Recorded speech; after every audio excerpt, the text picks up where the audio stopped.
Sepanjang 4 km jalan lintas di Gampong Lokpuok, Kecamatan Seunudon, Aceh Utara rusak berat tergerus abrasi melanda wilayah itu.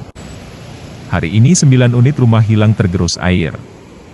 Ditambah lagi jalan lintas rusak berat, kata Keucik Gampong T. Bahtiar, Kamis, 19 September 2024. Bahtiar berharap pemerintah daerah maupun provinsi segera turun ke lapangan melihat langsung kondisi penduduk di Lokpuok. Jika terus dibiarkan, maka masyarakat tidak lagi memiliki akses keluar masuk lantaran jalan juga ikut hilang. Diketahui, sebanyak 204 kepala keluarga atau 785 jiwa warga terpaksa mengungsi akibat bencana itu. Ini kan terjadi pasang purnama yang setiap tahun pasang purnama itu mengancam desa Lupu ini.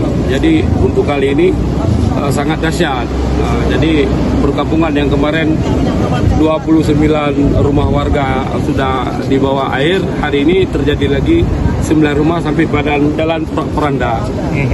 Jadi kami di sini sangat sedih mengharapkan kepada pemerintah Aceh Utara di sini dengan PJ Bupati dan dengan Provinsi Gubernur, PJ Gubernur, juga kepada DPR, juga pemerintah pusat, sehingga bisa melihat kenyataan yang menimpa, musibah yang menimpa warga kami, yang tempat tinggal mereka sudah tidak ada lagi.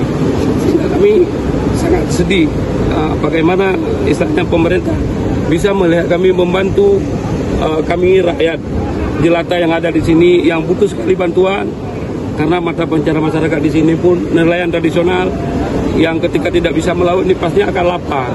Jadi makanya dengan ini kita mohon untuk membangun kembali infrastruktur kami yang telah rusak, sebagaimana istilahnya pemerintah hari ini melihat rakyatnya sendiri. Tapi kami di sini tidak ada lagi pemerintah yang memperhatikan kami. Saya tidak bisa lagi berkalimat, karena saya betul-betul sedih. Saya selaku kepala desa di sini nggak tahu lagi harus mengatakan apa, sehingga pemerintah betul-betul melihat kami. Mungkin ini yang dapat saya sampaikan, karena saya tidak bisa lagi berkalimat. Ada berapa kilo nih yang terusik di sini? Kami kira-kira sekitar 4 kiloan.